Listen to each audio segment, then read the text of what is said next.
Hello दोस्तों, जय माता दी। कैसे हैं आप? तो आज मैं आपको बताने जा रही हूँ करवा चौथ की पूजा के बारे में कि करवा चौथ की पूजा कैसे की जाती है, किस लिए की जाती है और इसकी विधि के बारे में मैं आपको जानकारी देने जा रही हूँ। तो चलिए बताते हैं आपको। हिंदू सनातन पद्धति में करवा चौथ सुहागिनों का महत्वपूर्ण त्योहार माना गया है।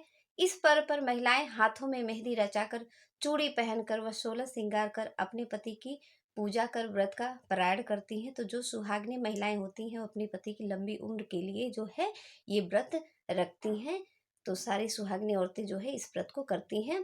करवा चौथ पर सुहागिन महिलाएं सूर्योदय से लेकर सूर्यास्त तक कठिन निर्जला व्रत रखती हैं और इसके बाद 16 श्रृंगार कर पूजा आराधना करती हैं। रात को चंद्रोदय के बाद चंद्रमा को अर्घ देकर पति को छलनी से देखकर व्रत खोलती हैं। करवा चौथ के व्रत से वैवाहिक जीवन भी सुखमय होता है और पति की जो है लंबी आयु जो है होती है।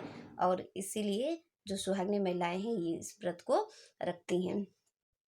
सुहागिन या पतिव्रता स्त्रियों के लिए करवा चौथ बहुत ही महत्वपूर्ण व्रत है। यह व्रत कार्तिक कृष्ण की चंद्रोदय व्यापनी चतुर्थी को किया जाता है। यदि 2 दिन की चंद्रोदय व्यापनी हो या दोनों ही दिन न हो तो मातृ विद्या प्रशस्यते के अनुसार पूर्व विद्या लेना चाहिए।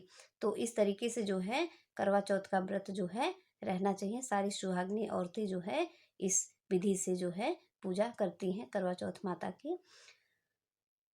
स्त्रियां इस व्रत को पति की दीर्घायु के लिए रखती हैं। यह व्रत अलग अलग क्षेत्रों में वहाँ की प्रचलित मान्यताओं के अनुसार रखा गया है, लेकिन इस मान्यताओं में थोड़ा बहुत अंतर होता है। सार तो सभी का एक होता है। पति की दीर्घायु के लिए तो सब लोग का अलग अलग विधि होता है पूजा करने का, लेकिन रहते हैं सब एक ही चीज के लिए, पति की दीर्घायु के लिए। तो ये सारी सुहागिनी औरतें जो है पति की लंबी उम्र के लिए जो है ये इस व्रत को रखती हैं। है ये करवा चौथ पूजा की सही विधि। चांद निकलने से पहले पढ़े चौथ माता की कथा। करवा चौथ व्रत पूजा विधि। करवा माता की पूजा करे जो माँ गौरी का ही एक रूप है। शाम से ही करवा माता की पूजा जो है आरंभ कर देनी चाहिए और चांद निकलने से पहले ही जो है चौथ माता का जो कथा है वो भी पढ़ना चाहिए और सुनना चाहिए और सुनाना भी चाहिए। तो इस विधि से जो है करवा चौथ माता का जो है पूजा करना चाहिए हर सुहागिन औरतों को। करवा चौथ का पर्व 1 नवंबर को पूरे देश में मनाया जाएगा। कार्तिक मास की चतुर्थी तिथि के दिन करवा माता की पूजा कर विवाहिता महिलाएं अपने पति की लंबी उम्र की कामना करती हैं। तो करवा चौथ जो है 1 नवंबर को पूरे देश में मनाया जाएगा। तो इस करवा चौथ जो है ये पूजा जो है सुहागिनी जो है महिलाएं हैं अपने पति की दीर्घायु के लिए जो है ये व्रत रखेंगी। तो सुहागिनी औरतें जो है इस विधि से पूजा करती हैं। तो चलिए हम आपको कथा सुनाते हैं करवा चौथ माता की। एक साहूकार के 7 बेटे और उनकी एक बहन करवा थी। सभी भाई बहन से बहुत प्यार करते थे। शादी के बाद उनकी बहन मायके आई तो बहुत परेशान थी। तो एक साहूकार थे, उनके 7 बेटे थे और 7 बेटे थे, उनमें एक बहन थी। जो भाई बहन आपस में बहुत प्यार करते थे। तो बहन की जब शादी हो गई तो शादी के बाद जो है बहुत परेशान रहती थी।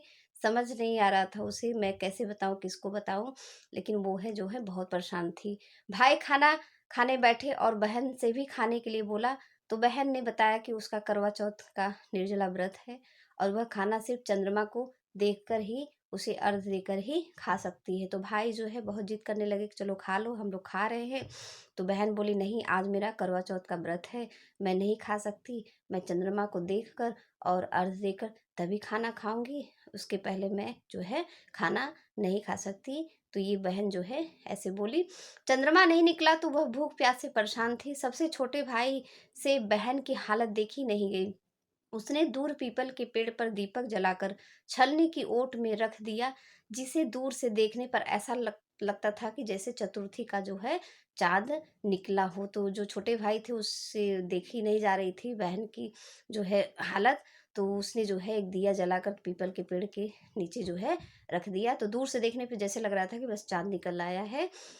भाई बहन को बताया कि चंद्रमा उदय हो गया है, अर्घ देकर भोजन कर लो। बहन ने उससे चंद्रमा समझकर अर्घ देकर खाना खाने लगी। तो जो भाई था तो बहन को बताया कि बहन चलो चंद्रमा उगाया है, अर्घ देकर अब खाना खा लो।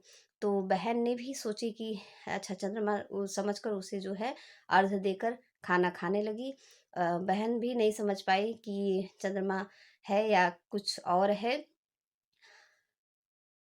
लेकिन तीसरा टुकड़ा खाते ही अपने पति की मृत्यु की खबर मिलती है। इससे वो दुखी हो जाती है।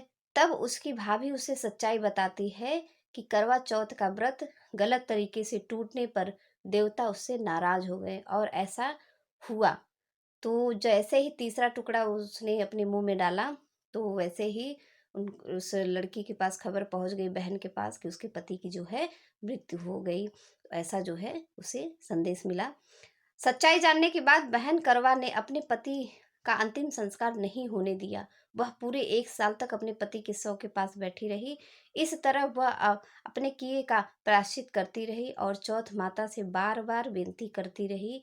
इसके बाद देवी माँ उसे प्रसन्न हुई और उसके पति को जो है जीवन का वरदान दिया। तो आप भी इस विधि से जो है करवा चौथ माता की पूजा करिए और पति की जो है लंबी उम्र के लिए आप इस विधि से पूजा करिए।